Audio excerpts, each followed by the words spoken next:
What is up, Mav fans and hoop heads? Hope your vibes are immaculate tonight. Welcome on into another episode of Mavs Rundown, updating you on everything Dallas Mavericks and other NBA news. That's at Mavs_Rundown on Twitter. Appreciate you for listening. I'm your host, AG. And on today's pod, man, we have some special guests. We have the Never Adulting podcast with Kyle and Ryan. What's up, guys? Woo woo! What's going on? Hey, what's up, dudes? What is up, guys? Appreciate you having y'all on the show today, man. And y'all come on a great night as the Mavericks just whooped the shit out of the Pistons, 116-86 here at home. And we just put the fucking beat down on them. Guys, y'all have any the Celtics put the on beat down on the Nets. Yes. And of course, this podcast, we will be talking Celtics. So any Celtics fans out there, we will be having that coming up with Ryan. And yes, the Celtics also whooped the shit out of the Nets, who didn't have any of their big three. But nevertheless, they did what they're supposed to do, beat the shit out of them. They did beat the shit out of their nuts, everybody's in a great mood. Everybody's in a good mood. Let's get this shit started. Well, and y'all have any thoughts about this game? I mean, it's basically just a fucking blowout. Everybody, the Mavericks shot hot from three. They were finished 50% from three. So, I mean, that just kind of shows right there. And Detroit was 16% from three. So, yeah, that's the game right there. Y'all have any thoughts on this game? Well, Detroit is so bad. Yeah. And I was excited to watch this game for a few reasons. Turns out it didn't even matter. I wanted to watch Cade Cunningham. He didn't even play. So. Yeah, I was disappointed in that. I really thought he was going to play too. He was out because what? His hip? Yeah, I think it was a late because I thought he was going to play yesterday. So that must have been a late scratch or something. Yeah. No, he's missed a few games in a row. So I mean, I don't watch a whole lot of Detroit, but yeah, I was excited to watch him. He seems to be on the right track. Oh, sorry, hang on. Let's do that.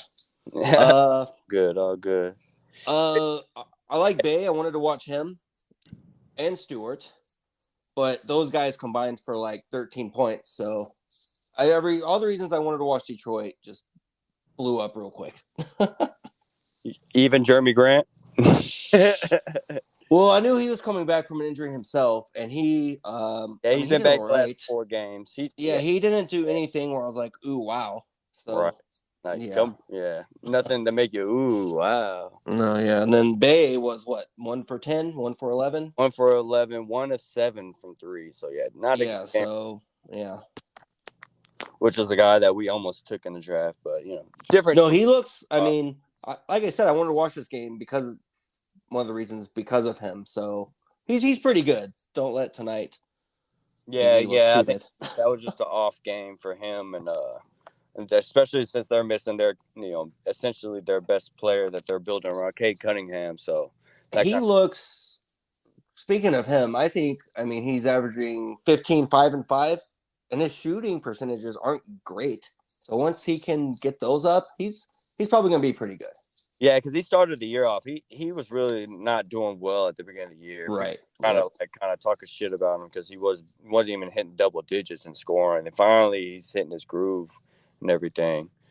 But yeah, I mean the notes I have from this game, man, y'all. The first quarter, Mavericks come out hot from 3, 7-10. Second quarter, they just continue it. After the second quarter, they were 10 of 19 from 3. Almost 53% from 3 at the half. 51% from the field. At halftime, Luka already had 20 points, 5 rebounds, 7 assists. Brunson had 15 points, 3 assists at the half. Those two guys are just putting in work. And third quarter, man, I wrote, at the end of the third quarter, 98-71, game over. Like, it was after the third quarter, this shit was just over. End of the third quarter, Luka had 33 points, 7 rebounds, 10 assists. Brunson had 21 points, 4 assists. And Trey Burke, man, probably the player of the game, came out of nowhere. 14 points by the end of the third, and by then he was 4-4 from 3. So we had some Treys going on in this game. So that was pretty cool to see him go off and ball. And Luka ends up finishing with 33.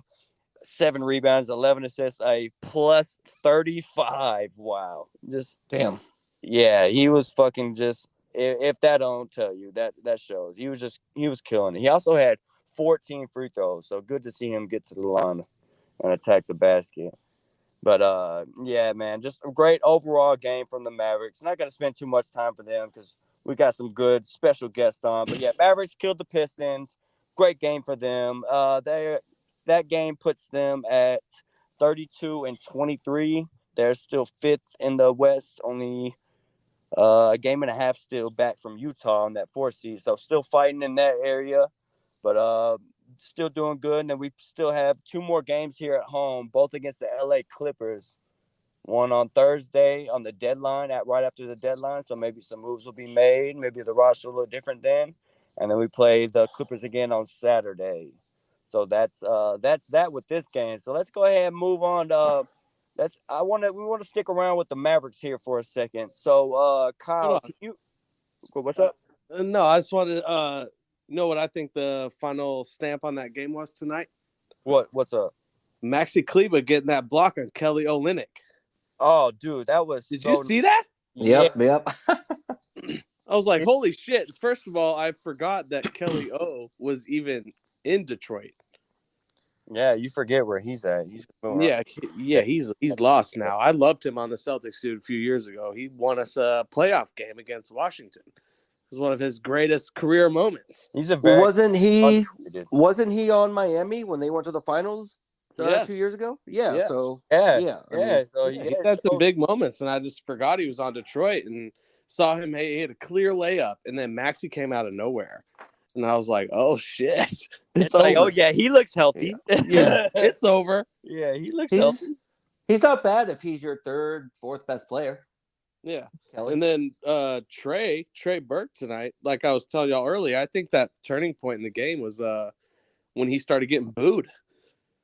I think he turned the ball over, missed a shot, something like that, and started getting booed by the fans. And then he hit a 3, then he stole the ball, and then he hit another 3. I was like, so you had the ball. Yeah, I guess I had the volume down then because I didn't hear I wish I would have known the booing part.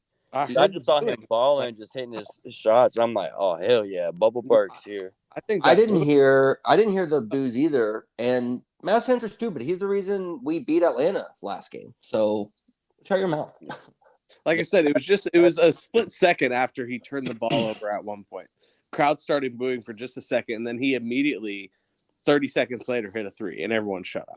Yeah. Some Mavs fans are weird, and whenever he does something wrong, they're quick to jump on him. But of course, when he does good, they don't want to give him his flowers. But that's how it goes. I feel like there's fans like that on the team. But I mean, yeah, he was definitely a game changer in this game. You already had Luka and Jalen Brunson putting up buckets, and then you're like, all right, where's some scoring going to come from the bench? And then he just goes off. I think he definitely took that confidence from that last Atlanta game where he was able to just take over because of Luka and Brunson being on the bench with those 5 fouls. So he was, the game was all his. He had the keys to the offense. He was able to do what he wanted, and then and that probably gave him that confidence this game and carried over. 18 points. Bubble Burke made the appearance. 3 rebounds, 1 assist, 1 steal. Pretty good, really good game from him off the bench. So, yeah, man, great game from them. Now we're going to get into Kyle. So we're going to keep this Mav talk going, too.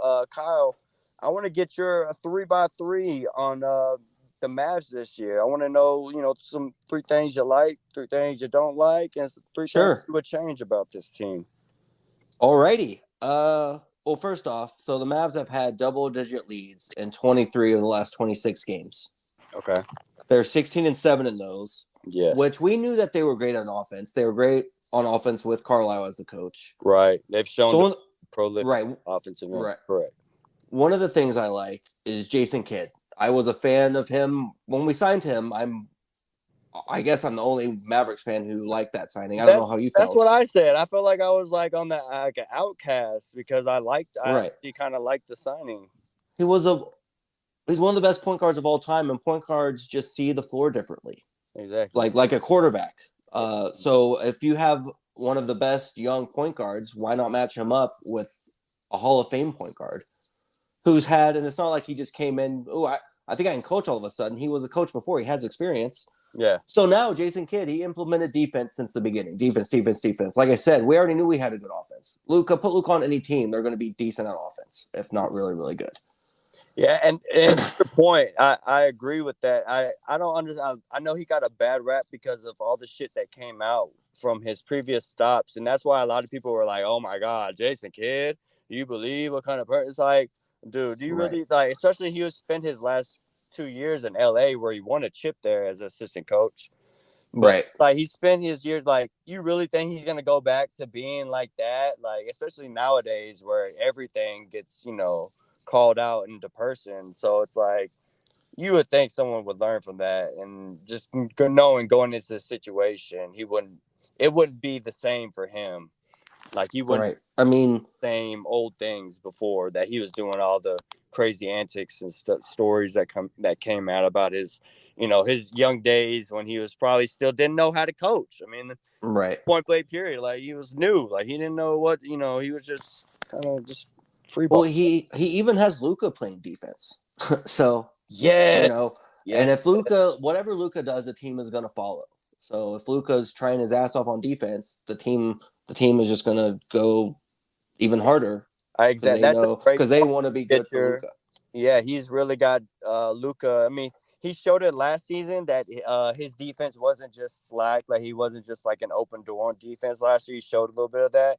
But yeah, this year he's really, you could tell he's putting more effort into that defense. Like I think a perfect example of that would be like on calls where he goes up maybe for a layup or something and he gets hit before, like last year. He would stop and probably start arguing with that ref and complaining like, "Hey man, I just got fouled it up." This year it seems more he's kind of in that voice back of his head that J Kidd maybe, whispering like, "Hey, he still yells at the refs though. Go help the team on defense. Like you're being a negative by just staying down there and arguing. Now they're going 4-on-5 from the other way. Right. So yeah, that's what did he get a technical for? I saw him get the tech. I didn't see the play. Was he just mad? Was he just mad because they got fouled and they didn't call it? I forgot what exactly just happened, but I just know it was something he was just saying, being mouthy, and being and it was a quick trigger pull on the tech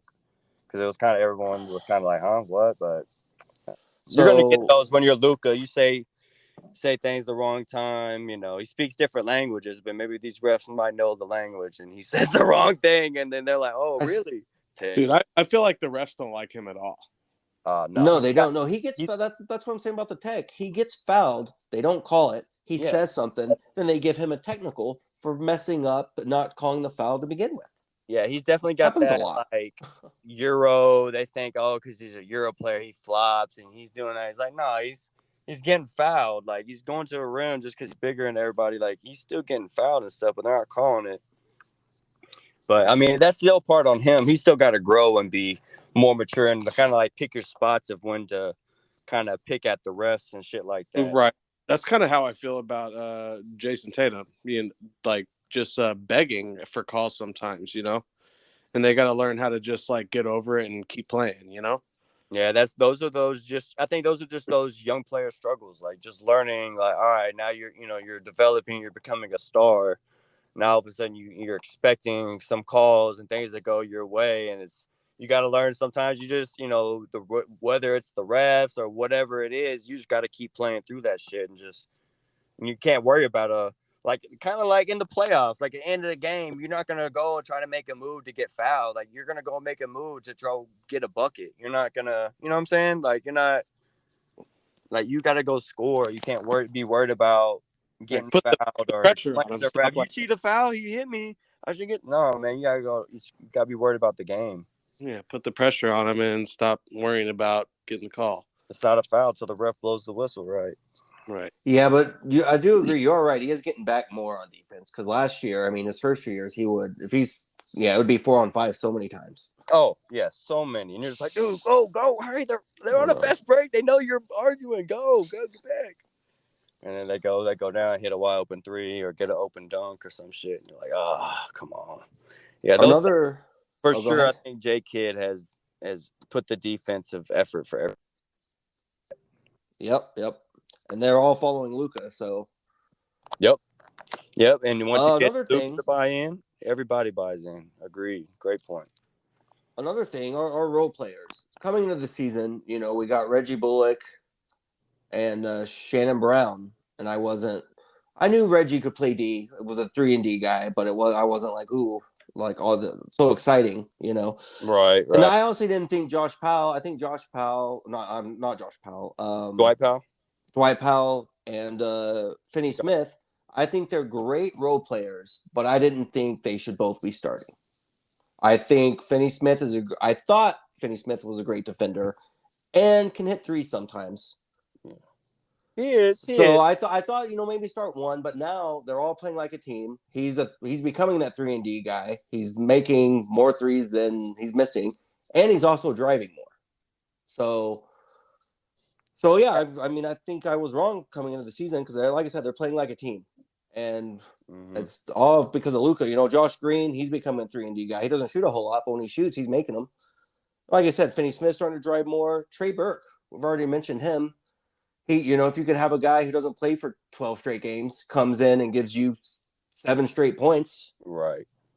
18 off the bench. Right. I think all these role players are figuring out their role and playing them to really perfection since the new year, really. Yeah. I mean, there's that hiccup. Those 2 games we lost in a row, Orlando and Oklahoma City, I think we just thought we were going to beat them, didn't come in prepared. And I think they know that can't happen again. So, yeah, to your point, I mean, yeah, like I feel like last year, everybody knew kind of their role essentially, but I think this to also your point before, like with Jay Kidd, like he's come in and he's actually given these guys more of the green light to kind of do more with the ball, and now we're seeing kind of the benefits of that. Like you said, like yeah, we thought. Dodo's kind of just a 3-and-D, and now all of a sudden he's driving it a little bit more. He's putting the ball on the floor a little, even though sometimes it might be a little bit too much. But I mean, he's doing it. He had 3 assists tonight, so that's good to see. He's being active with it, and you see a lot of other guys, just make plays off the bench. He's really empowered guys this year as like that player coach, and let these guys kind of flourish. And at the beginning of the season, things were rough offensively for us, very very rough. And it's really turned around now. I think it's starting all that faith they put into Jason Kidd is starting to pay off. Right, yeah. It was rough because just the offense, they were missing wide open shots. It's not like they're more open now. Yeah, they were wide open. Yeah, and Finney Smith couldn't hit anything.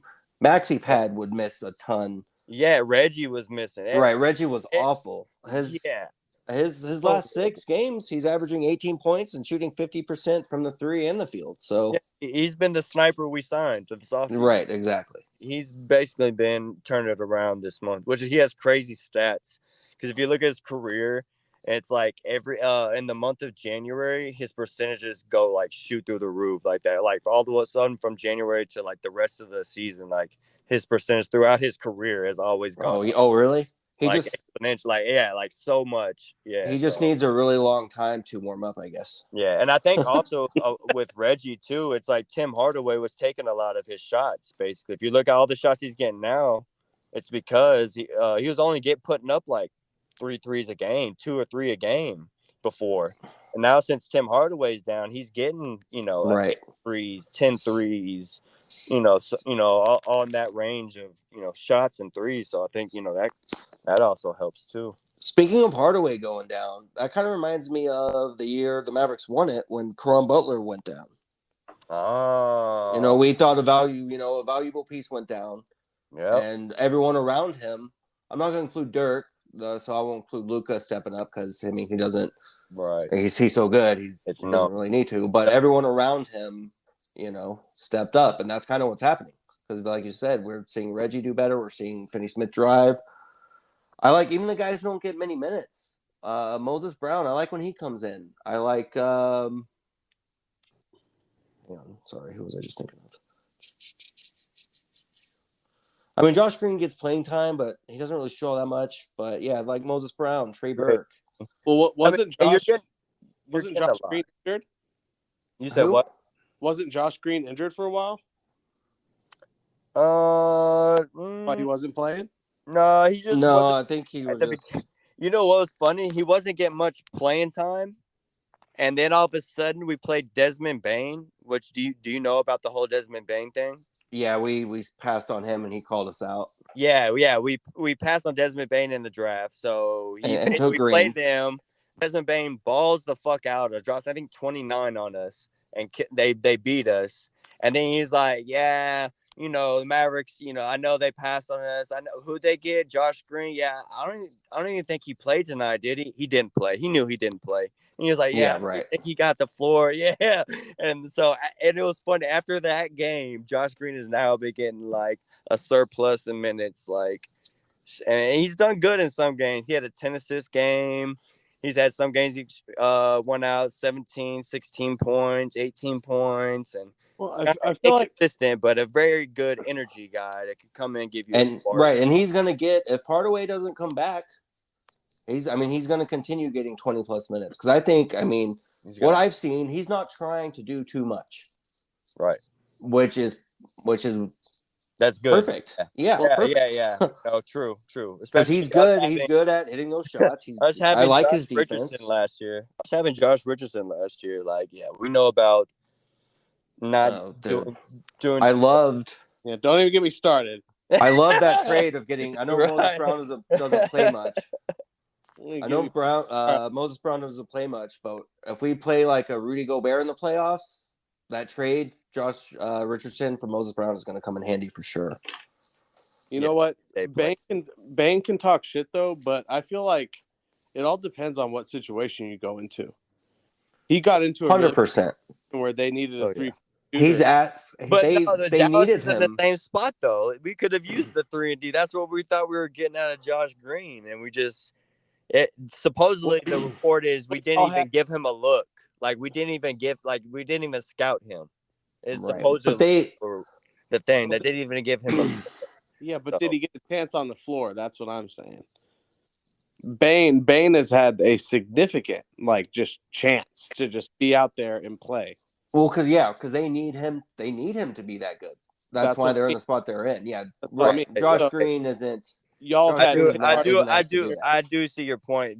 Maybe he doesn't get the same amount of minutes as he's getting now, but I think he definitely would be getting at least 20 minutes a game around there, especially if he's doing well like he is there. But that's true. You never know. Maybe he just fell into that perfect spot where he's getting all those minutes and he's just flourishing in it. Well, and Tim went down, and then imagine if Dodo went down. You know what I mean? Right. And then who's going to get those minutes? And he might start playing well. You never know. And he's on the court more. You never know. That's true. His minutes are taken up by these veterans, and Tim's hurt now. Yeah, I'm not glad Tim's hurt, but I'm excited to see what Josh Green can do. But I'm not too. I don't like Josh Green's shot yet. He's made some shots, but if you just look at him shoot, his form is kind of funky, and it's you could tell he's not confident in it just yet. Well, I'm not saying that he's ready necessarily. I'm just saying Bane has got a significant bigger opportunity to just go out there and figure his shit out. True.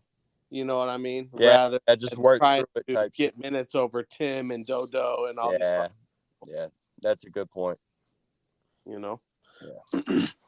My last thing that I like. Yes. Jalen fucking Brunson. Jalen? I remember the draft. We took Luka, and I remember Jalen Brunson just being there in the draft, and I'm thinking, holy shit, second round, we could get him. I called. I remember being like, oh, we're going to call getting him. We're going to take him. And we took him. Dude, that fool is averaging 16 points and 5 assists and a steal. And just him being able to create his own shot is such a weapon. Every NBA player wishes they could do that. If they could pick one skill, I want to create. No, I'm sure every NBA team wishes they could go back and get Jalen Brunson. Oh, 100%. Steal in the second round. Celtics are using him right now. Yeah. No. Yeah. And that will kind of go into the 3 things I don't like. Yes. which is all these rumors of trading Brunson. And one of them is I'm hearing, well, before he got hurt, Miles Turner. What? Miles Turner's good. Brunson for Turner, you mean? Like that type of trade? Yeah, Yeah. that's dumb. Like, you idiots want to trade a guy who's averaging 13 and 7? Yes, he's good at blocking. Sure. But Greg Popovich, arguably the greatest coach ever, says, hey, when you play defense, don't block their shot. You're probably not going to get it back. Just play defense and get the rebound. You're more likely to get a rebound than a block shot. Yep. And we all know and he about... can't. Sorry, go ahead. No, I was just adding to your point that, like, we all know that, like, this team, like, if you're, a Mav fan, been following this team, you know that we need another playmaker. So if we all of a sudden subtract our only other playmaker from Luka that we have on our squad, then that's not good. No, right. And I mean, Jalen Brunson's work ethic is amazing. He's good in the crunch time because he can create. Yep. I'd love to see Miles Turner get the ball with 10 seconds left and be told, all right, it's up to you. Right. Go get a bucket. Yeah, at the top of the three. Go, show me what you can do, kid. Yeah. It's a fucking joke.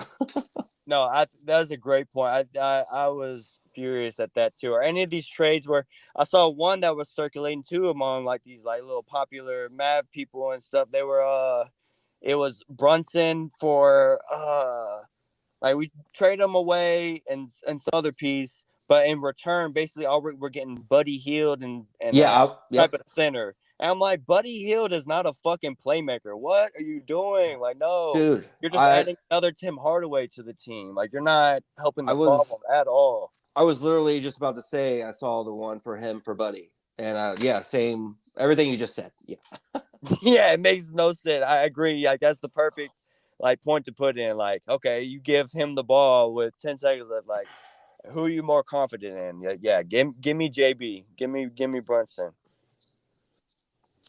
And and there he does still have to show about Jalen Brunson. I do love him, but a point about him, I still want to see him show up against. Basically, I just want to see him show up in the playoffs, but specifically against teams that have lengthy defenders, because that is who he seems to struggle against. Is guys that have some length on them, like right in the playoffs. Of course, Paul George, Kawhi Leonard, but like on the Suns, you got like Bridges, and then you can go down different teams, and any type of lengthy defenders, he seems to struggle with. So that's something he did struggle last year in the playoffs. I do remember that. Yeah, 2 years in a row in the playoffs against the Clippers. Right. Last year, yeah, not. Yeah, I mean the Clippers, but they have two of the best defenders in the whole league. So yeah, exactly. No, but he has. I think that looking at it with that perspective that you just said is probably his best mindset going like, dude, I just went it like, yeah, I had a shitty 2 series, but I was going against like the best fucking defenders. If I could just figure out how to score against these guys, like I could score on anyone. Like if we get Utah first round, which if playoff started tonight, that's who we'd get. They don't really have, Donovan Mitchell's a good defender and all, but he's not lengthy. He's not gonna, and he'll probably be, he probably wouldn't be guarding Brunson anyway because he wants to save his energy for offense. But who knows? Another thing I don't like: does Luka practice free throws or just have court shots? Like, what's he doing? He's averaging 73% this year, and that's kind of his average is 70 around the 73% mark. His career average is 73. Yeah, yeah, man, free throws kill him. I hope it just doesn't turn into like a LeBron thing where it's like, oh my god, once we start winning a playoffs, we were gonna point to free throws like, oh, he can't make his clutch free throws or right, like what I'm saying, that type of I can already see that type of combo coming up. So it's like, yeah, I really hope he gets ahead of that before that goes sideways. He needs to get that shit up 73%. If he was just averaging 80%, that would be just fine. Like, yes, right. And if he was averaging 80%, holy shit! Imagine how many points. Like he's averaging 6 right now. If he's at 80% from the line, he'd be, he's basically like 30 a game almost. Like, come on, like crazy. And it would show me that he actually practices them because looking at career or yearly stats, it hasn't changed. Yeah. So like, it's cool. that you're shooting all these half-court shots and whatnot, but you know what else is cool? Making your fucking free throws. Right. They're called free throws. Yeah. Reason. So, yeah, I definitely agree. That's something that really irks me about his game. I love, like, literally almost every aspect about his game, but the free throws really kind of irked me. And we went 10 of 14 tonight. Not bad, but, hey, man, he could have had 37. Close to a 40-piece. But, yeah. What's something else you don't like? I've seen it more, but at the beginning of the season, I want more of the KP, Luka screen and roll, and Luka feeding it to him. Yeah. I think there's a lot of times where that screen and roll works so well that KP's open when he cuts, but Luka is also kind of open because the two defenders are kind of stuck in no man's land. But Luka will shoot the three or take a step back and shoot an even opener three. Yeah. Instead of, I mean, you know, of course he passes to Porzingis sometimes when they do that, but there's just so many times where I see Porzingis just so open, and it's an easy shot, 7-foot shot, or easy dunk, and Luka's just like, nah, I got this, I'm wide open, which is fine. I mean, he's wide open, but right. It's just an easier. I mean, I guess you could argue that Luka wide open on the three is easier than Porzingis being a few feet away, but I'm not going to accept that argument. But do you think that's more attributed to them just not getting that playing time together? Because, you know, Porzingis has been out so much, and then Luka. Right. Like I said, I think recently they're starting to get the they're starting to. It sucks that he's out again because they were really starting to get a flow together. I think, which came with the win streak. Since the new year, they've looked real good. So it sucked. I'm not really complaining on all that because Luka, you know, he's making those shots. His percentages are a little down. Yeah, you want to see them both on the same page, right? Same time, clicking at the same time. Both of them, Luka hitting all these crazy shots, and then Porzingis going off, hitting his shots. You want to see that shit more often. Right. And I'm a big KP fan. So.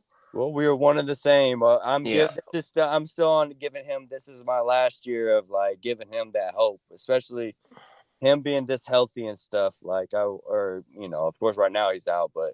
I mean, right. He just had a little minor injuries. He's looked, this year, you know what I'm saying? Crazy. He's looked like the old Porzingis where he's playing defense. He's going after shots and falling. But everything else is a Porzingis I definitely would love to have on my team and glad to have on my team. For sure. All right. That's your 3 things of you don't like about the Mavericks, right? That was your 3. Right. Yep. All right. Now we get to the fun part. What are the 3 things you would change about these Mavs right now if you could? I guess we're going into kind of trade talk here. A little bit. We'll touch on it, especially we'll touch right now we'll touch on the Mavs side of things since we'll specifically talking Mavs.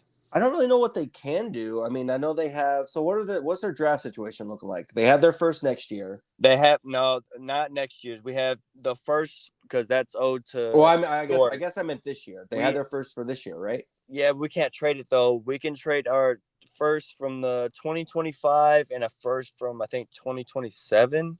Oh, that's right, because you can't trade 2 firsts because of 2 consecutive years. Exactly. I always turn that off in 2K. That is such a stupid rule. So if a team wants to trade all their picks, let them. Right, like let them live in turmoil, have to go bankrupt, like so stupid. Like so yeah, I mean, in that sense, they can't really trade anything. And if you look at it, I'm not trading KP. I'm not trading Brunson. I mean, you got to throw out. I mean, I guess you can throw out some names, and I'll tell you if I trade either one of them 2. Okay, that's a fun. Okay, yeah. All right. Well, let's start with. Well, I mean, you already answered that one. If you we'll just do Jalen and Dodo, Brunson. you probably get rid of Dodo because you want to keep Jalen. Right, and I like Dodo's coming into his own. He's. But would you swap a Dodo for a Jeremy Grant? Ryan, I don't watch Detroit enough to. I like Grant a lot. That was going to be one of my questions. What could we get for Grant, or what would we have? What's the asking price for Grant? Supposedly, a package that was floating around. Well, some people say they wanted Jalen Brunson, but of course that's going to be off the table. Like no, but a package that I did see floating around was it would be Dorian Finney-Smith and like Dwight Powell. and then probably maybe like Josh Green a pick or a couple picks or whatever. That's too much. I don't know what the couple picks is. I don't mean like a couple picks of 2 first rounders, or it could be as in Powell 2 seconds and or 1 second or something. Powell and Finney-Smith. Now we're losing 2 positions. See, again, I don't watch Detroit enough to. I think though it's okay because we do want to get off of, because if we're going to re-sign, this is the thing. If we're going to re-sign Brunson and Dodo this summer, Dorian Finney-Smith, then that means of these other contracts that we have to go in order to re-sign these guys, because they're already going into luxury. But then we're not going to be able to re-sign them like that unless we get rid of these other contracts, like Dwight Powell, who's getting paid too much for him. Reggie Bullock, even his contract. Dorian Finney-Smith, he doesn't make a lot of money, but he's one of our most valuable assets because he's a 3-and-D player that everybody wants. Maxi Kleber is also a name that comes up. Who else? I mean, and then we have that's basically all right. I do contracts. I do like Finney-Smith as a young guy and whatnot. I do Finney-Smith and part of that other package. I mean, you can't do Finney and Powell, because Powell, I mean, who's going to come in as your center now? Well, you have Marquise Chris now as the backup who came in. Right, I'm liking him.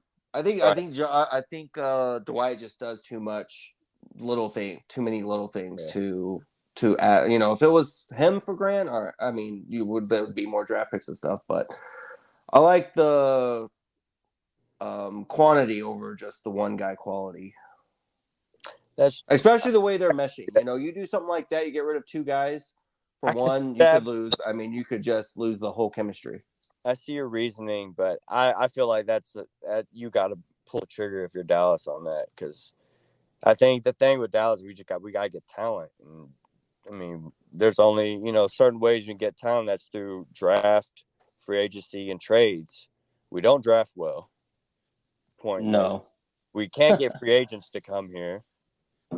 So our only thing to do is make these trades, and then I feel like hopefully this new regime isn't stingy like the last one and like holds off on pieces and stuff like that. Sometimes you gotta bite the bullet to make the team better. If trading Dorian Finney-Smith and Dwight Powell to me means we're getting Jeremy Grant, and then maybe we can go pick up another backup center. I mean, we still have most. Yeah, we would need another.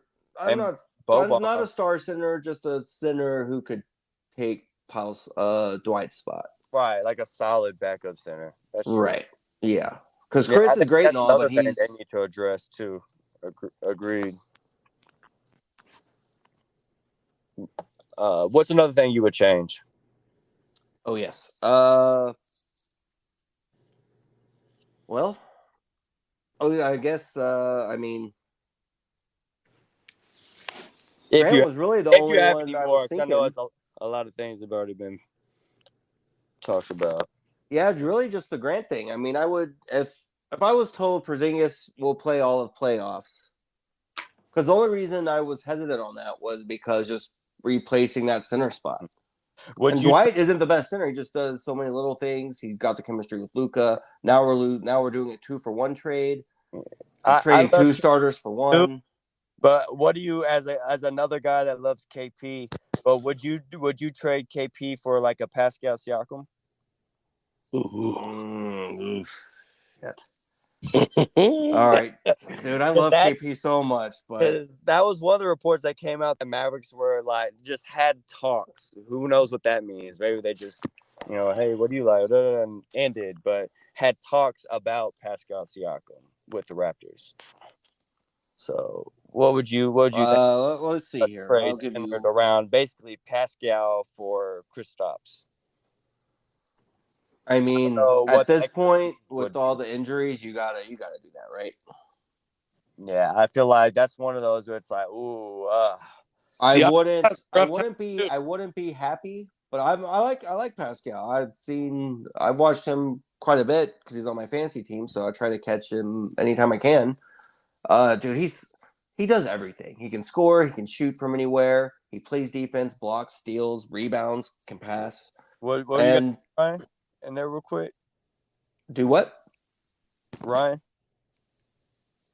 Oh, I just said I don't know, dude. If teams have figured him out. He's been kind of off and on. He's had injuries too. Oh, Siakam. Yeah. Oh, okay. Yeah, you're making that. That's why. Okay. I'm just saying it's not like the perfect, like, holy shit, what Right. a deal. He's not perfect either. I feel like in the last couple of years in the playoffs, teams have kind of figured him out. That's true. That's a good point, especially in the East going against those same. But he hasn't had that. He hasn't played next to a guy like where he really thrived. Like, I feel like he's asked to be their number one, so that took a second. But yeah. he's averaging 21, 8, and 5.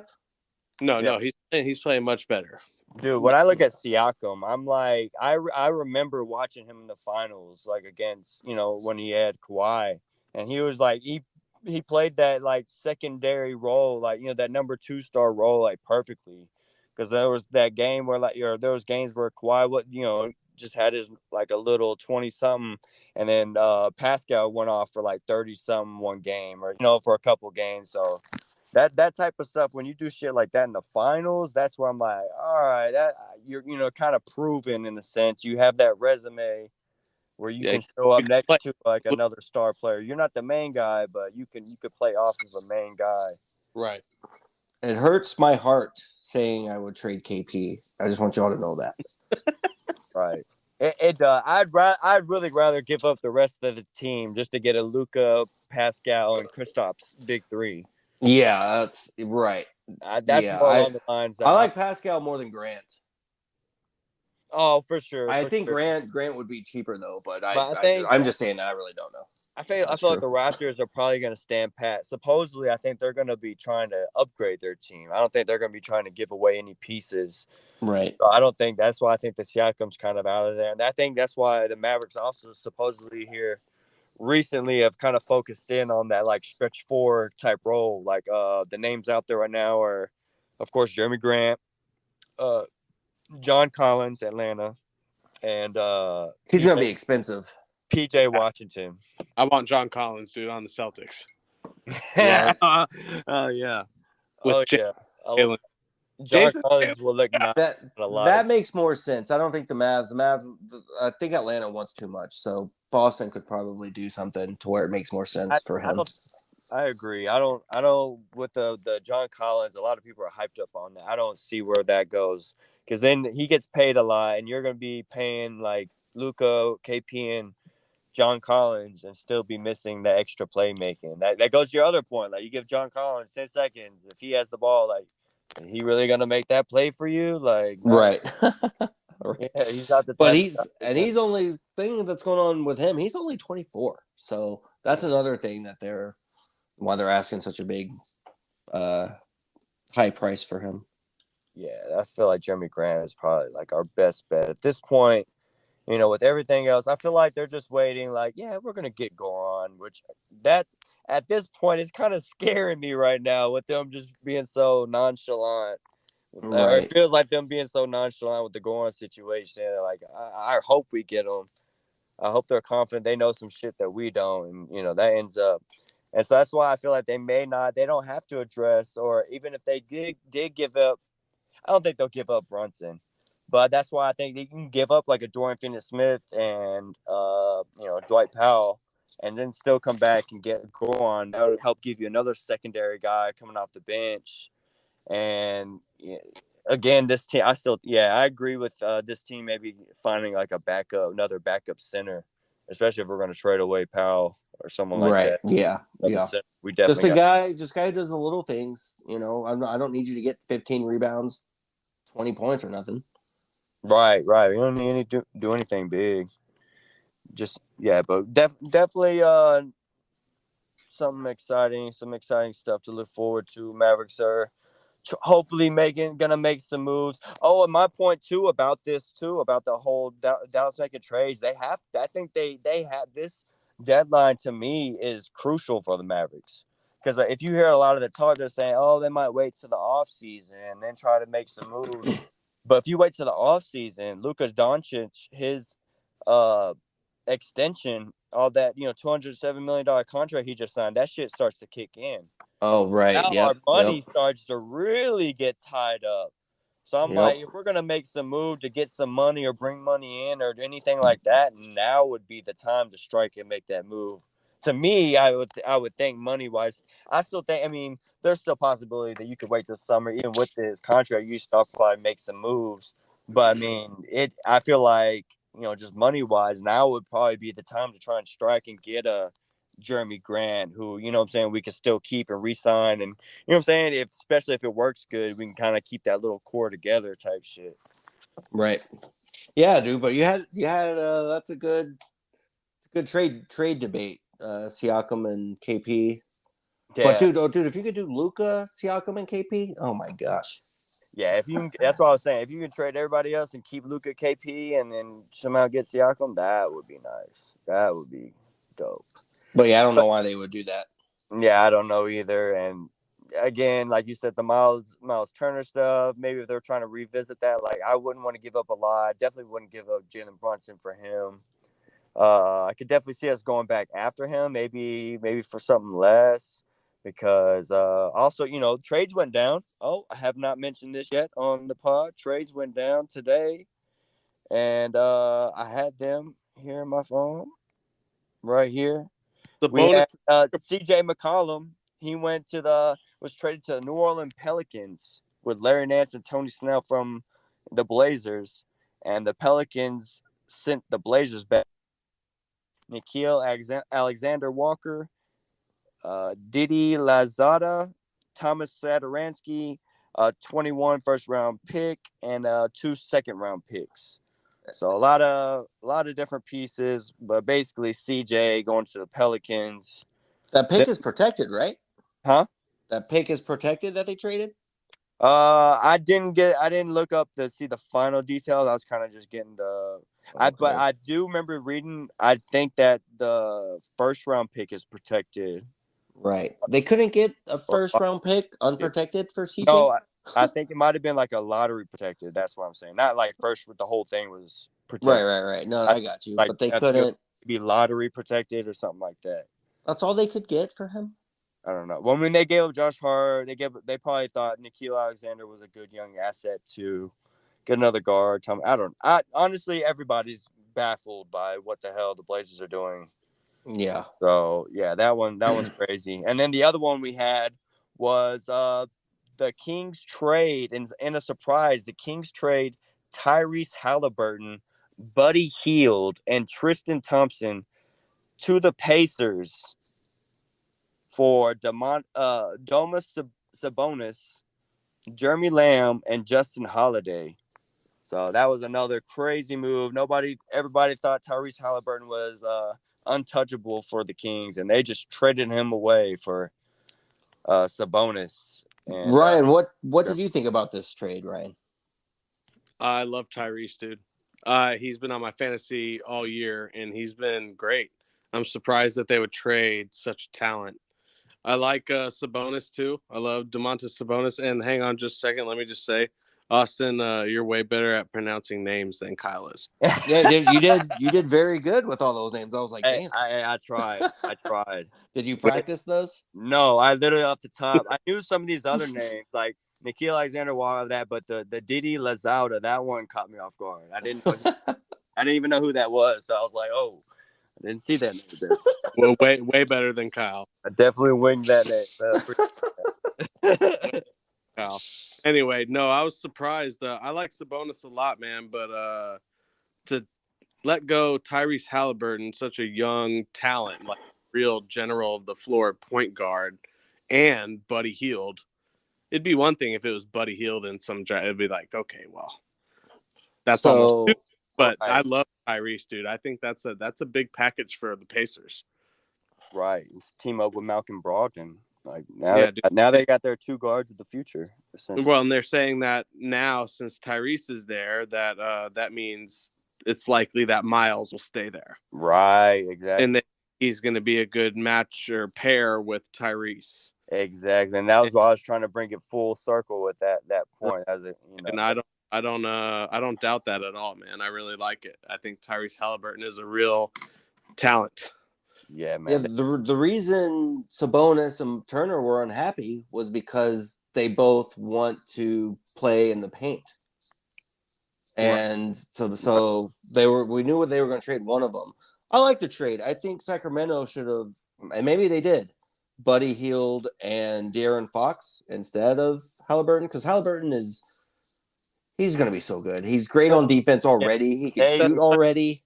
Right. He gets steals. He multiple assists a game. He's been on my fantasy. He's been great, dude.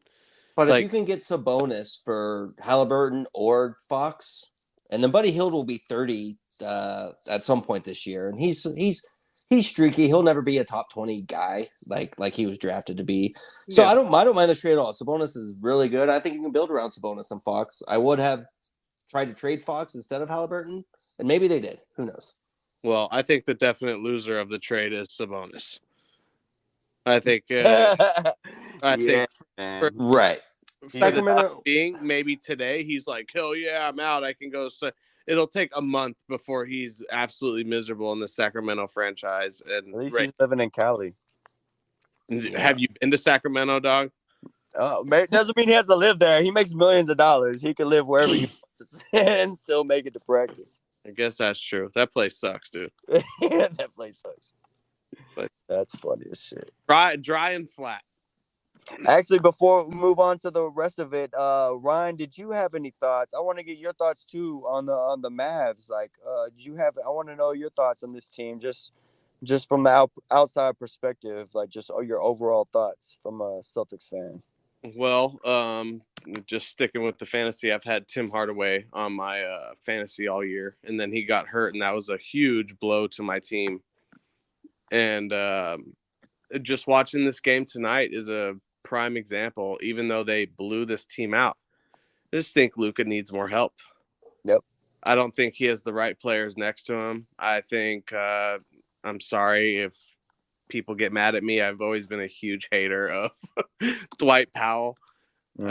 He's just not enough for me. He was on the Celtics for a time. He's like, fine. I mean, back up, Yeah. He just needs more people next to him, man. And I'm with you guys. I was a big fan of KP when he was in New York. I thought his time there when he was at his peak was awesome. And it bums me out always how hurt he's always been. But if he can stay healthy and they can make a few moves to put the right people around Luka, I think they could be a really fun team, because Luka is a very fun player to watch. But as an outsider, like you're asking, sometimes it's a hard team to watch. Mm-hmm. If Luka's not on, then who we watching? Exactly. It's great. Jalen Brunson is fun as well, but he has his off nights as well. And it's just not like a star-studded team. And you can't expect every team to be that way. But he needs more help. He needs the right people around. When you got a top 5 player, you got to start getting them some help. Right. And I don't think Reggie Bullock is it. No. I don't think Dwight Powell.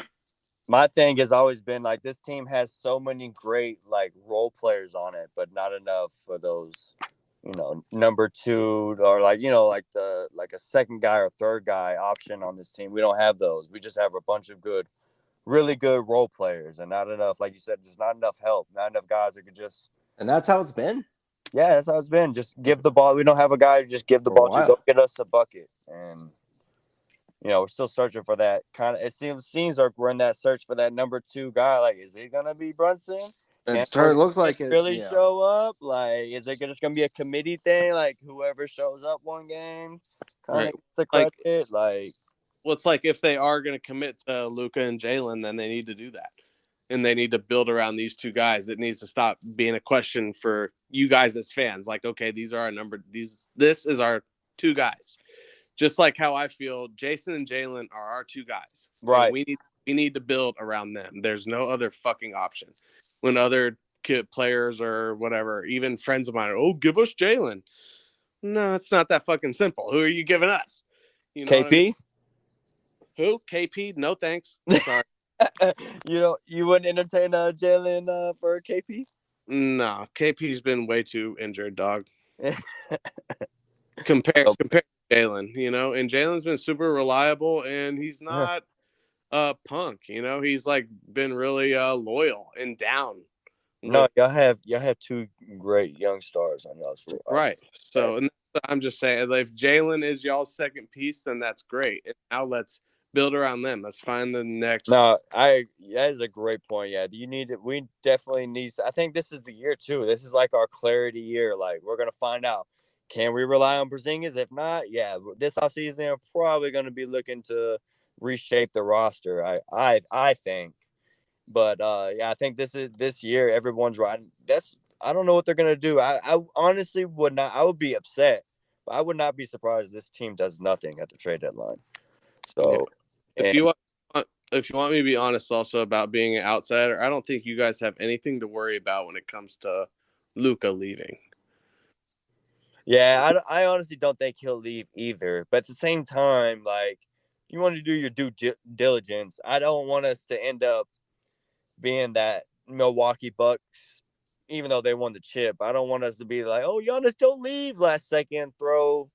Get Hail Mary trade to try and find us a Drew Holiday.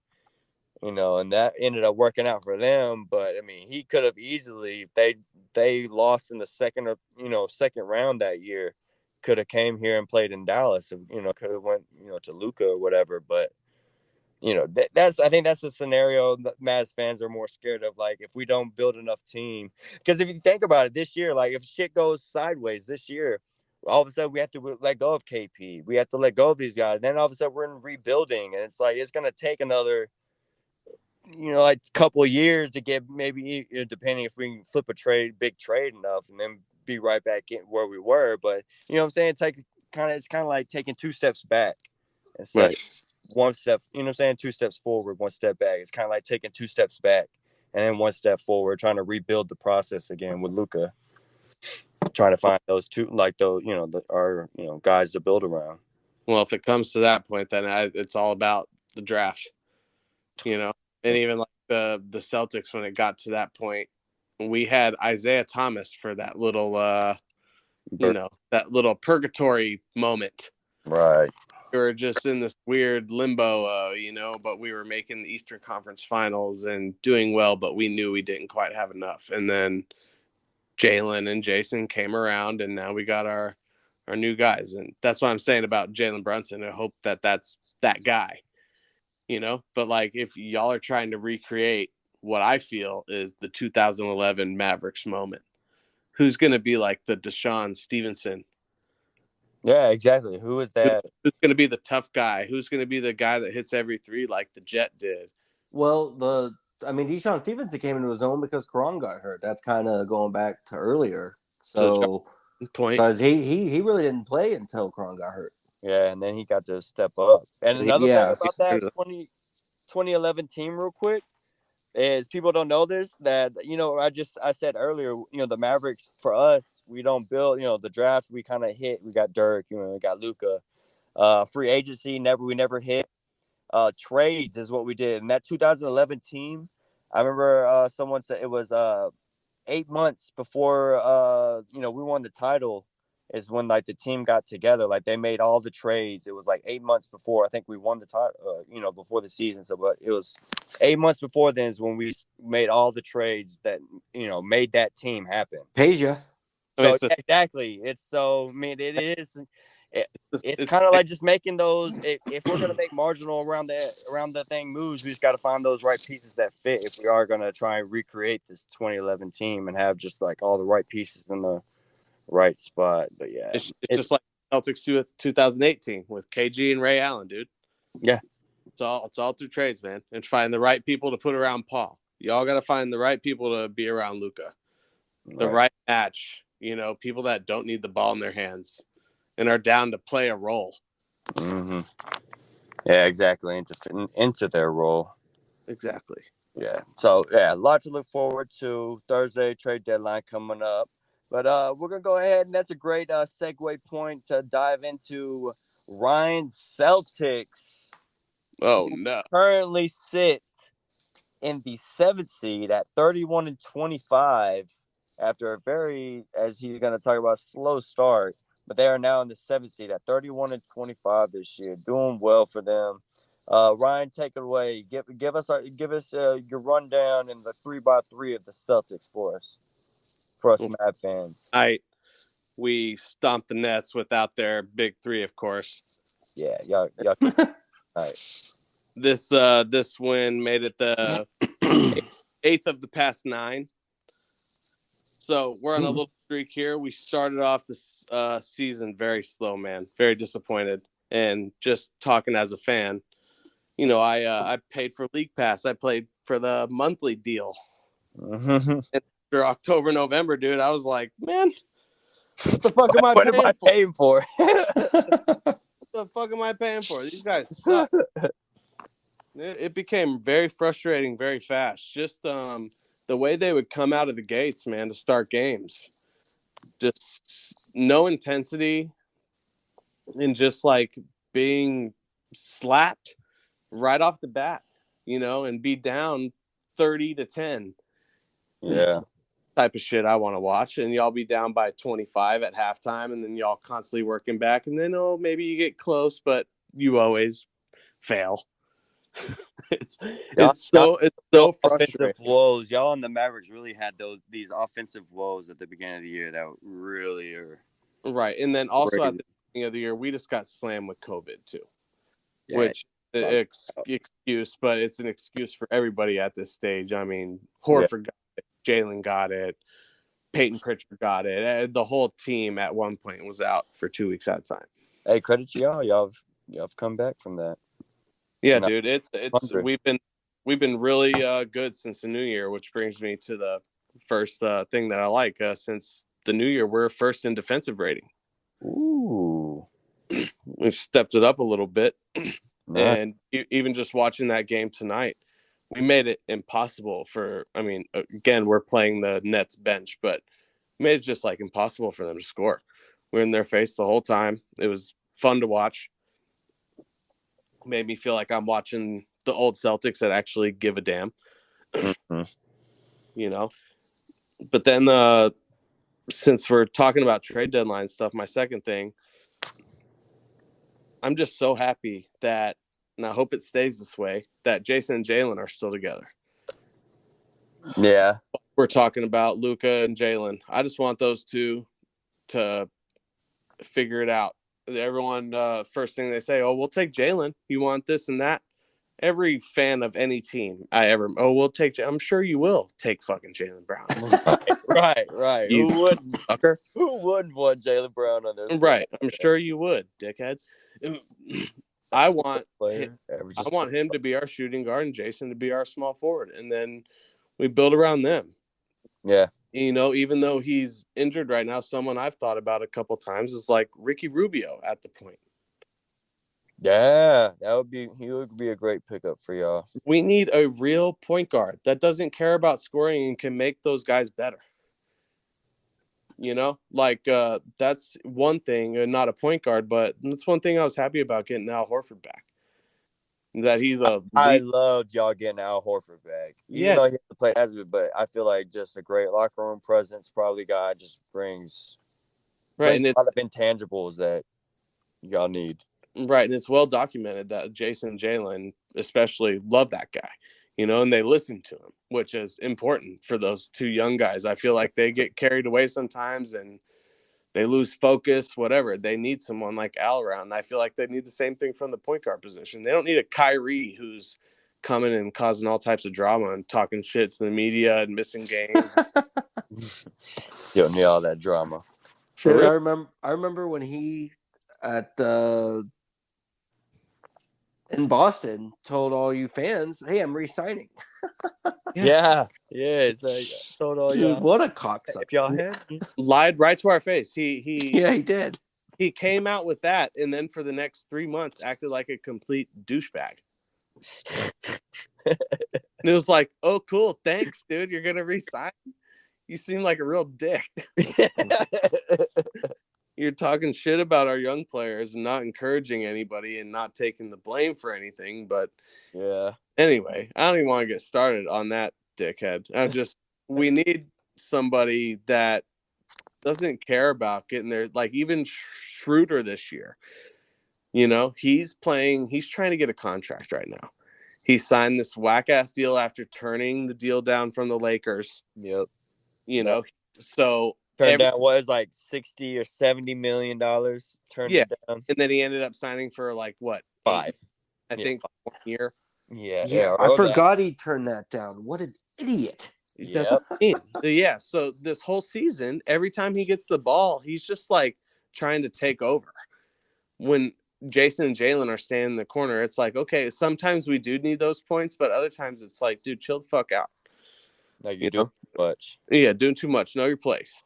I get that you're trying to make some money right now, but he's in a lot of these big talks as far as trade deadline goes. Think the Bucks are trying to get him. I know we've been linked to him if we can't find. I think if we can't get Goron, they're just waiting on that shit to see. But yeah they're talking maybe Dante DiVincenzo. Yeah, I saw that. I remember seeing that. Yeah. So I don't know, dude. I'm up for y'all. Y'all got him. Yeah, I'm up for any changes really, except for those two, man. Like I said, I just want those two to stick together, and I want to build the right team around those guys, man. Yeah, I'm looking through Dennis Schroeder, man. That shit's so sad. Just it's so sad. This dude was averaging 19 points in Atlanta at one point, just killing it. And then it's like, oh, he's not really that good. And then he goes and plays with Russell and OKC, averages 19, does phenomenal, and then just like goes to LA. He thinks he's like, oh, I'm gonna get this money somewhere else, and then wow, just crazy how the tide can turn in the NBA for players. Some of these players, man. What's something else though? Give me another bright spot out of your Celtics. Bright spot. I'm sure a lot of outsiders don't really see it, but I love me some Time Lord, Robert Williams. A&M Aggie. Time Lord. I love that dude, man. And he is who Mavs fans wish Dwight Powell was. Exactly. Yeah. Exactly. And like he'll have some some bum games. It's okay. But then other games he'll have like 16 rebounds so quietly. Like you won't even know, and then you'll look at the stat and like, oh shit.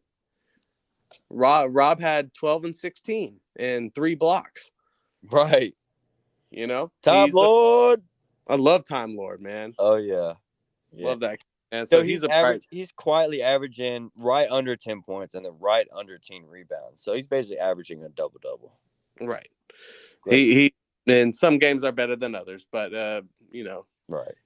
Given his size, because he's only 6'9", can only do so much. Shit, he'll go up there though. That's what the Time Lord names come. Every time he will. He stops time. He goes up and gets those oops. I love that dude, man. I love him, and I hope he's not part of these trade deadline talks. I'm down for a lot of changes, but I'd like to see someone like that stick around, a youngin who can get an opportunity. He gets minutes under our new coach, right? And I'd like to see him stick around. Right? Is he under? Are there trade speculations surrounding him? I've just seen some things with him involved, like Marcus Smart. Marcus Smart's in literally every article I read. Yeah, I thought Marcus Smart would have been traded. I think every year they're going to trade him. And going back to you saying, you have your 2 studs. You want guys who will fit their role. I think Marcus fits his role, but tries to do way more. Like, I guess Schroeder kind of. And he's always been that way. It's like, dude, just be you and let these 2 dudes take over. Right. It's been a hard struggle as a fan because, like, the first couple years, you're like, oh, he'll figure that out. And now, here we are in year 5, 6 that he's in now, and he takes every stupid 3. He tries to take over when he's not that player. He just needs to hustle and play defense. And, if he's wide open, he can hit shots. Yes. And he's even great in the paint. He's good at going to the bucket, but he just tries to just shoot threes. He gets in this mode where he thinks he can hit every like Ray Allen shot, and he cannot. Marcus Smart has undeniable confidence in his game. Marcus Smart is very smart, and he hits a lot of. I think he does a lot for y'all. He's like y'all Swift Army knife. Like he literally does so many things for y'all. especially on the defensive end. And I feel like it sucks that y'all can't make it work. And he's basically gonna have to be y'all's next like trade piece because he's only talk about assets like Marcus Smart's kind of only like affordable to give away. Right, his contract's affordable. It's only like $14 million. So teams are going to be dying for. But I think it's smart to trade him away though too because he's basically. I mean, they have him marked down as a point guard, but we know he's not really like a point. He's like a two-ish. You don't want it in his hands too. He can create though. He gets 5 assists, but 5 assists a game. He can create, but his shooting is not. You don't want the ball in his hands too much because he can't. He's not. He's a streaky shooter. And his contract is not, doesn't help y'all's situation. So definitely is a smart move to move Marcus Smart out of there. Did you know, Austin, that he went to me and Kyle's high school? What? Yeah, I know he's a Texas boy. I seen him playing in high school one time. He went to y'all's high school. Went to our high school. Our buddy Corey used to film all his high school games. I played pickup with him. Nice. Yep. Mm-hmm. He was Yep. And then I went. It was a exhibition, some type of exhibition game. We went and played, and he played against our varsity. And I remember we were sitting there, we watched him. He fucking dropped a quiet 30 on him. Like it was so quiet. Like it was such an easy, smooth 30. You look like, damn, he got 30 points already. Like, oh shit. Like, oh man, yeah. I wanted him to be a Maverick so bad. Yeah, we were big fans in high school, man, and he just happened to get drafted by the Celtics, my team, and I've rode with him for years, man, but it's just getting to a point where it's like I just think we need to change. Him and Jalen have had, I think, some turmoil throughout the years, not getting along, yelling at each other. Let's say, didn't Marcus Smart call him out earlier in the year about not passing? Yeah. So I think they've had some shit. I just think for a change. Yeah. You're mad about Jalen Brown not passing to you when you shoot 31% from three. Are you kidding me? What are you talking about, Marcus? Yeah, he's going to be 28 next month. I think his time is run. If you guys can upgrade. Yeah, I think his best times are past him. Yeah, so that's what I mean. I think if we can get a little something back for him, throw in him and Romeo Langford or Aaron Neesmith or Josh Richardson. Yeah, bye. Does he even play anymore? No, barely. He hit 6 threes. I saw like last week for y'all or some shit, a couple of weeks or something. I forgot, but it was somewhat recent. He hit like 6 threes for y'all. Yeah, it's just. But that's what he'll randomly come out and he'll just ball out. And you're like, what? Where's this been all year, man? What do you? What? Right, and the coach will leave him in for a minute and go, okay, fine. And then the next game he comes out and plays like shit. Oh, sit your ass down. And the next game he tries to play like fucking like he is Jason Tatum or Jaylen Brown. Right. Tries to do too much. Yeah, we don't need that. We don't need that shit. Nah. So what are some things you don't like on this squad? Well, dude, first of all, like I brought up earlier playing about him. I brought up how we started the season. Man, the lack of intensity. Just like it seemed like this team did not give a shit. Yeah. For the first couple months when I watched them. And as a fan, was extremely disappointed. Paid for league pass and was, it's hard. I work these late night shifts, all that. I'm trying to find time while I'm watching their games at work, using my data on my fucking phone. And they and they don't give a shit. And it's like, why am I paying for this? And they don't care. It doesn't look like they care. It doesn't look like they're trying to win. And it was just extremely frustrating that first couple months, man. And it's not the Celtics team that, I grew up watching and like enjoyed for their grit and their defense and like just playing hard. Right. Yeah. And that's why I fell in love with that team growing up and the whole like Boston culture and my family being from there and stuff. So it's disappointing when I watch these games. Vibes, yeah. Right. And I watch these games and it looks like they don't give a shit. It's a big bummer, but like I said, since the new year, it seems like they're turning it around, right? Playing harder and goddamn, at least above 500, 5 games above 500, 6 games, whatever. let's say they're on a 6-game win streak. They're 8-2 in their last 10 games. Man, y'all are on fire here lately. Yeah, that's what we need, man. We need this. We need this streak. Get alive here. Jason needs his confidence, man. Gets extremely frustrating watching that guy when you can he can dominate. He's big. Yeah. His shoulders are broad. You just Go want in to see there. that consistency. Right. Go in there, dude. Like you're not hitting a couple threes, you miss a couple calls. All right. Get in there. Oh, he starts falling he just wants to keep taking jumpers instead of Right. attacking the basket when the jumper's not falling. Right. Well, that's my second thing that I don't like, man. It's body language. This team's body language, man. When they get down, They're when down. when Jason misses a couple calls or gets frustrated, he doesn't get what he's wanting from the refs, or he misses a couple threes. It's like it's over. Right. Instead of him like saying "fuck that," I'm gonna go get rebounds instead, or I'm gonna play hard defense. His shoulders slump and his head starts hanging down. I feel like maybe that's just young guy syndrome thing. It's because this same applies to Luka. In a sense, like get down, miss a call, they didn't call a call, kind of gets down, like that's something. Luka's got better, but I think that's something with Jason he'll get better at with time because he's only 23, and Jalen Right. Brown's only 25, so I think that's enough. That's just his next step in his evolution process of becoming a better player. I think he'll get that right. Yeah, no, I agree. It's taking more time than I'd like. Every season you expect it to. Okay, next season we're gonna be good, man. He worked out hard this summer. He's gonna come back more confident, whatever. And then But I two don't think you could months, throw that all on like them because that's really I feel like that's not fair because they can come back and play lights out. But even look at Kobe. Kobe was fucking playing like his best ball when they were fucking shitty as fuck, and he had like Smush Parker as his point guard and shit. And he was putting up 40 every what I'm saying in a row and shit. What I'm saying. Doing all that shit, and you just don't. I think it comes down to the team around you, which.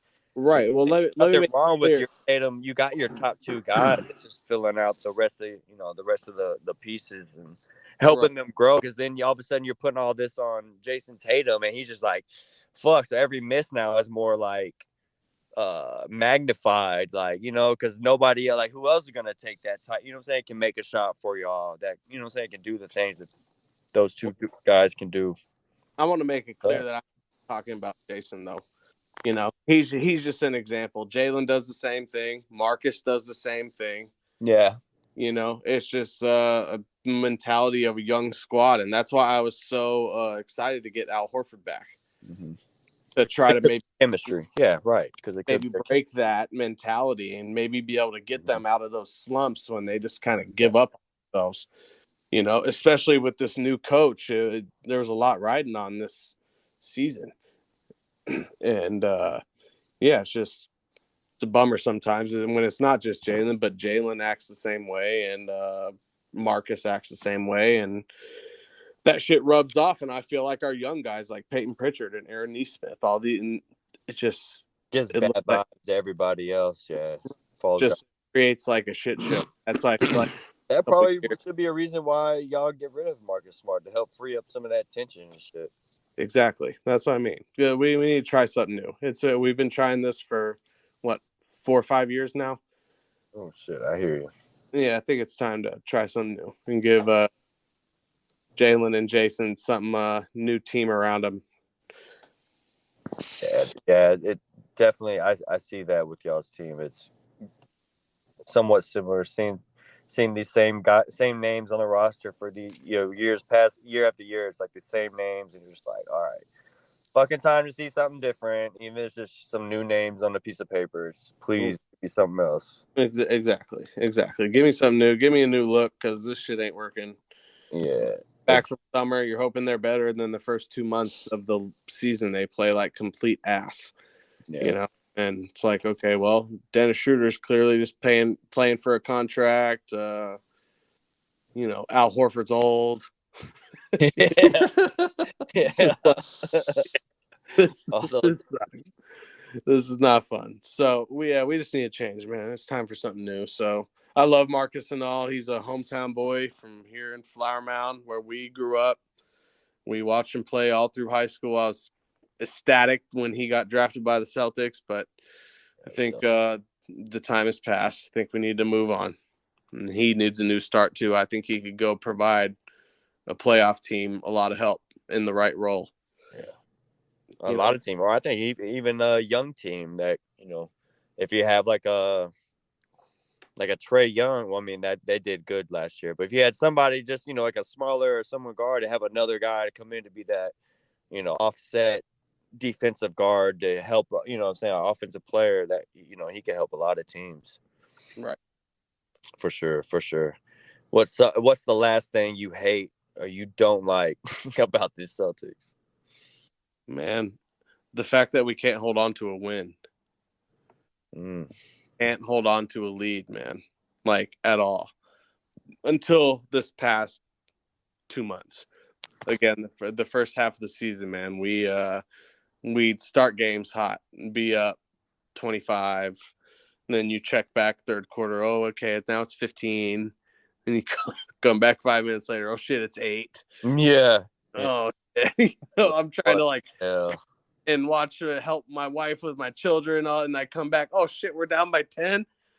What the fuck happened? Yeah, like recap. What's going on? Yeah, dude, it's been so frustrating, and that's what I meant about just canceling league stuff. It's been extremely frustrating as a fan trying to keep up with them when you constantly just see leads getting blown away, games at home that we should be winning against worse teams that we're just letting go. To your point about them not playing well together, yeah, y'all are 20th in the league in assists per game, like the total assists per game. So that goes to show sharing the ball is not going on there. Sharing is not carrying. No, and that's why I brought someone up earlier about like Ricky Rubio. Someone that likes to share the ball. I think he would be a great fit too if he was injured. Damn, that would be a great fit because he's shooting the ball really well now this year, or he has been. Right, he can score. He can score, but it's not his top priority. He's down with making other people better and passing the ball. Exactly. Yep, that's what. And I think that could make those two guys, Jason and Jalen, so much better. We need someone like that who's not trying to take over, not trying to take shots away from those two, but trying to make everybody better and just play for the team, not himself. Would y'all go back and get Rondo? No, I'm not going to cross that bridge again. No. Fuck Rondo. Fuck Rondo. All right, Ryan, what are 3 things you would change about these Celtics? What changes are you making? Well, first of all, Dennis Schroeder. He's got to go. He's got to go. I don't know who the hell we're going to get. He's in all types of trade talks. I think he'll be gone by the deadline. Absolutely. There's too many. He's been in lots of talks. Just wondering what we're going to get for him. I think we could get a higher price than we paid for him. Oh, for sure. I mean, yeah, I think y'all could squeeze. I think y'all will probably be able to find a deal to squeeze something and get something out of him because there was a lot of other talks going on that y'all were just gonna get a 2nd round pick for him or something. But I think there's probably more talk about probably getting y'all squeezing something out of Dennis Schroeder, getting a player or something back for him. Yeah, well, this is going to be the real test for old Brad Stevens here. And this is going to. I keep forgetting. I keep thinking he's y'all's coach. He's y'all's GM now. That's so crazy. This is going to be his, 2nd year as the GM. Really, well, his 2nd trade deadline as the GM. So, all right, what's he gonna do? Type thing. Damn, that's interesting. Yeah, and that's what I mean. He has so many ties to these players, like Marcus. I know Marcus is one of his favorite players, that he ever coached. So, I'm interested to see what he's gonna do. All right. What's next on your list? Shit changes, man. Like I said, just the intensity. I want them to keep up the intensity. I want them to play defense. Mm-hmm. I'm sick of them not giving a shit. Yeah. I want them to change the effort. I want them to play hard like they have this past 10 games. You know? Do you It's think that's maybe coaching? Or well, just I think it's hard because it's that guy's first year. It's Ime's first year as the head coach. And there's lots of changes going on with the team. As even Brad Stevens going to GM, there's so many changes going on, and nobody really knows who's the boss. right, and probably constant, worry and turmoil at the points like this, worrying who's going to go, who's going to do this. They just need to commit to something. Yeah, we need to make a move and commit to it. And some of these young guys have been nice, but that's the third thing I'd like to change, man. I want some of these young guys to get more opportunity. Right. Like we were talking about Green earlier. I know sometimes it's not ideal, but like that first half of the season, when we're losing game after game after game, and we're, 14-16, why not put Peyton Pritchard out there? Yes. I was wondering why he wasn't playing so much at the beginning of the year. Like, he was not getting any PT. Right. Like, why not put him out there and let him, like, try to score? And they'd let him play for 2 minutes, and they'd sit his ass back down. And I don't know if that's the first-year head coach thing. I don't know what the deal is, but he got like a great, solid backup point guard. Right, and we've got this whole bench of young guys, but that's the unfortunate thing about our second unit. Other than Josh Richardson, we have no like veteran presence. Yeah, it's Peyton Pritchard, Aaron Nesmith, all these young guys, Grant Williams, and so it's like who's gonna score? And I think Peyton could be that guy, but he doesn't get an opportunity. He doesn't get enough minutes to get comfortable out there. Yeah, for those, you gotta let them grow, put them out there in the fire, let them grow, type stuff. Right, and that's just one of the things I have a hard time. All these picks that we gathered over the years have turned into all these young players, but now we don't let them play. Yeah, you're not letting them grow or see. Well, what the fuck are we doing? Especially if we're not winning. Like if we're in like first, second, third place, if we're like in contention for a title, then I get it. Sit these down because we need to keep winning. But if we're at a point where we're under 500, let these young guys play. Right. No, agreed.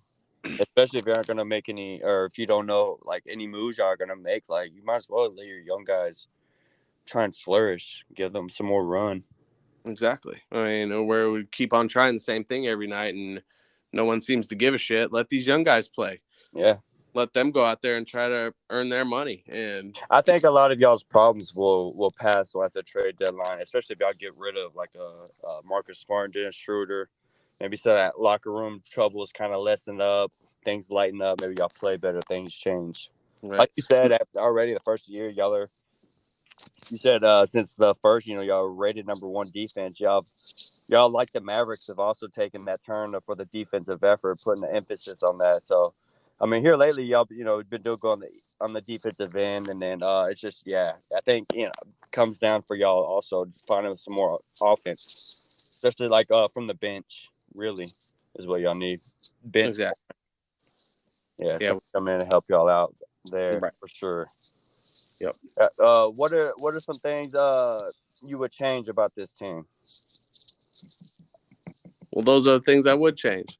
Yeah, I'm about to say, when I was thinking about it, I was like, well, we kind of just went over Schroeder's, Smart, and all these different guys, and what you would change. So yeah, those are the things I would change, man. Really, like I said, we need a veteran scoring presence. When Jason and Jalen can take a break, we need someone that can get buckets. It's not Al Horford. Yeah. Or we need to let Peyton get minutes. That problem sounds familiar. Right. And then we need more than Ennis Freedom, dog. Yeah. I would say Ennis Freedom coming up. Yeah. So y'all definitely don't have any wing depth at all. No, and that's our strongest position with Jason and Jalen. We Starters, need man. You guys, don't back up. we need people that can take over when those guys need a rest. They can't do it all. That's why I think Jeremy Grant might be a good option. Shit. Who would you give up? Well, I mean, shit, y'all can't give up Tatum or Brown, so y'all have to give up like Marcus and Peyton.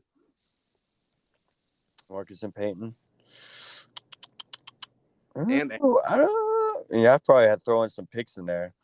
I just don't know. It's so crazy because I don't know what I don't know anything about the Caps. What the Pistons would really want. Like it's so crazy. I don't know how they're gonna start building their squad. Do they? I mean, it would. I can definitely see them wanting Marcus Smart to go right next to Cade Cunningham. To go there and rot away for the rest of his career. Yeah, well, I mean, he can help him out. He'll fit in right there. No one ever get bought out, but Marcus Smart, go ahead, go there, get bought out, and come to the get bought out, or just stay there forever and everyone.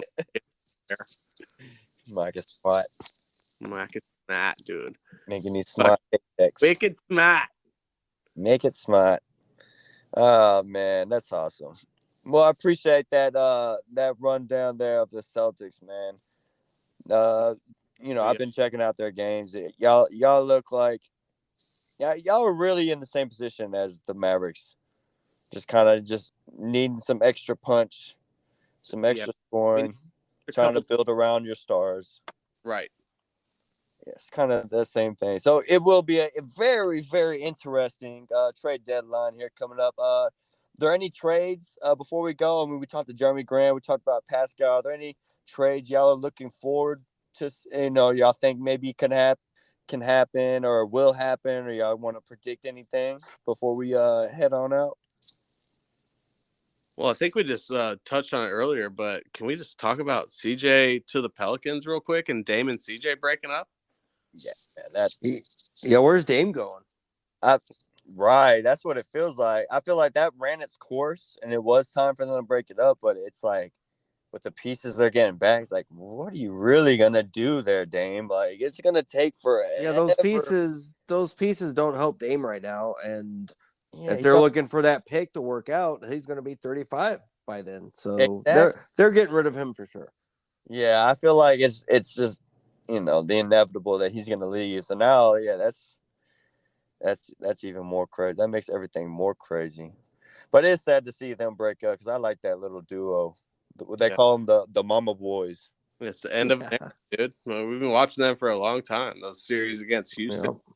Oh yeah, they were all in the mix. They were one of those teams in the mix with Houston trying to knock off the Warriors back in the day when they were doing their thing. They were in those rare teams that was still in the mix of trying to do something in the playoffs. Created one of the best memes of all time against the Clippers. Oh yeah, Dame the stare down of the camera. Yep. The end of the era, dude. So yeah, I'm wondering the same thing. Where's Dame going? Where are they going to send him? It seems like they're going into rebuild mode. Yeah. Yeah, it seems like they're going to complete rebuild. It doesn't make any sense for them to be like, "Oh, we're going to rebuild around Dame," but you don't have any. I mean, I don't see them going out like they're acting like they're going to go out and get like a big free agent or something. But I don't know who's going to be a free agent or who they go get to really put them in like contention again, or even in that playoff, upper echelon playoff type vibe. Like I don't see that. So I think it's inevitable. It's probably he just wants to save face. He don't want to be the one to be like, oh, I'm leaving, turning my back on the city type shit. Right. But yeah. Well, shit, I appreciate you having y'all on, man. If y'all do not know, these two have a podcast, the Never Adulting Podcast. Y'all need to go check them the fuck out. It is hilarious.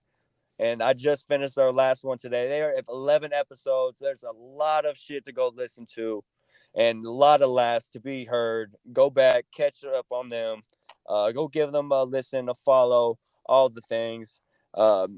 Thank you guys so much for being on the show today. Appreciate having y'all on, man. Hey, thanks for having us. It was fun. Ryan, say thank you. Yeah, thank you. Ryan, say thank you. Yeah, I appreciate you having us on, man. It was a good time. Hell yeah, of course, man. At anytime we'll have to probably do it again for sure, especially if with all this movement going on. We'll see what goes on with our teams, and we'll keep things moving forward. So again, appreciate. Go check them out. Oh, they also have Twitter too. Never Adulting on Twitter. Y'all are on Twitter, Instagram too. Twitter, Instagram, yeah, check us out, and we'll Yeah, have you. yeah. Go ahead, put in y'all's promos. Yeah, all that. Go check them out. Awesome pod. Appreciate y'all. I'm AG. Thanks for listening. And remember, cool heads prevail. And I'll see y'all next time on the Mavs Rundown. Yes, sir.